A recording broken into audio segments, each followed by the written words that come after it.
Picture a dark room in the 1800s, a Ouija board, and pigeons who swear it talks to the dead. Their plan was to get life advice from the dead, but bro couldn't even keep himself alive. Great idea. Pigeon has a question, the kind where you already know the answer you want. Should I put the family money into the railway? Railways were the hot thing. Everyone was getting rich. He wants a yes so badly he can taste it. The planchette starts to move. Slowly. Yes. What? I didn't move it? I swear. The other pigeons swear they didn't touch it either, and they're telling the truth. Why? We'll get there. Because the exact same thing is happening right now with AI.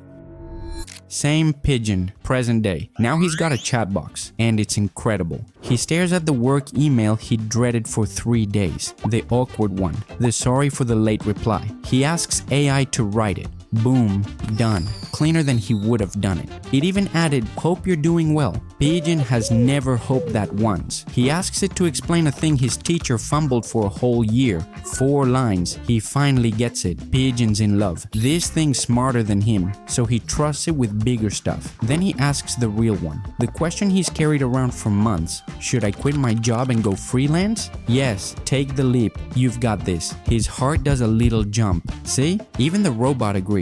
That old ghost ritual needed a room full of pigeons. This one did it before his coffee got cold. Faster, cleaner, alone in his kitchen. But it's the exact same moment. He just can't see it yet.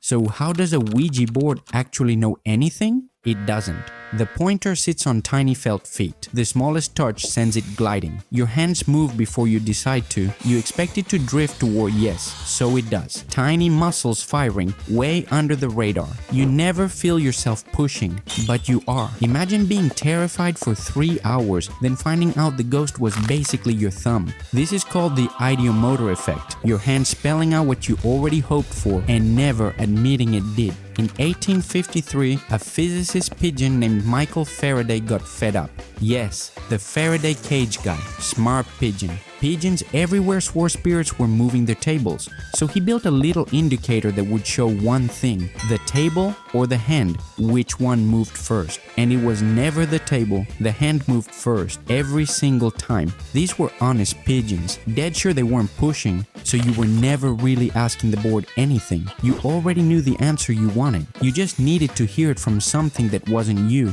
when the whole time you were the one nudging it there. So what's going on inside AI that makes it do the exact same thing? How does AI actually work? It reads your words and predicts the next one. Just patterns it's seen a billion times. That's it. A very, very good guessing machine. The machine predicts words. Pigeon predicts his paycheck will last all month. Both can be wrong. Lean the question one way, and the guess leans with you. Same as your hand on the pointer, you never feel yourself pushing, but you are. Don't believe it? Watch. Pigeon asks, should I quit my job and go freelance? Yes, take the leap. You've got this. Then he flips it. Is it stupid to quit right now? Yes, that's risky. Stay, play it safe. Opposite answers. He smuggled the answer he wanted into the wording, and it handed it right back.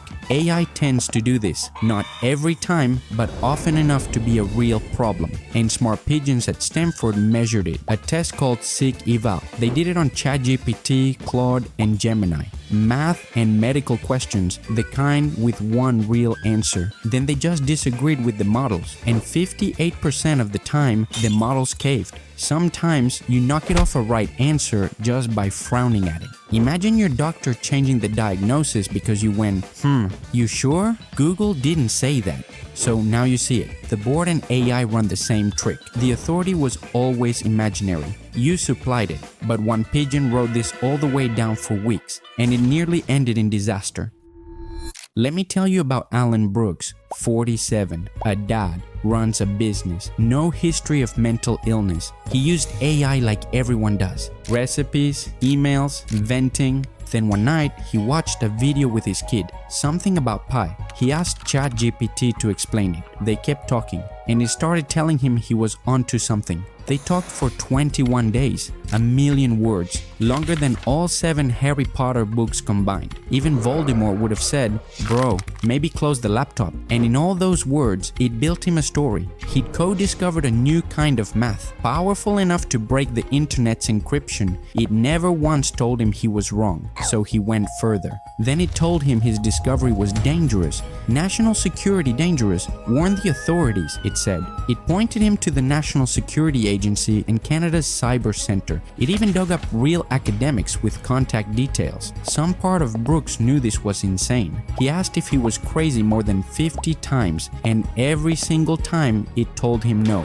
You're not crazy, keep going. He only broke the spell by accident. He showed the whole thing to Google's Gemini, and Gemini told him it was complete nonsense. Brooks got out.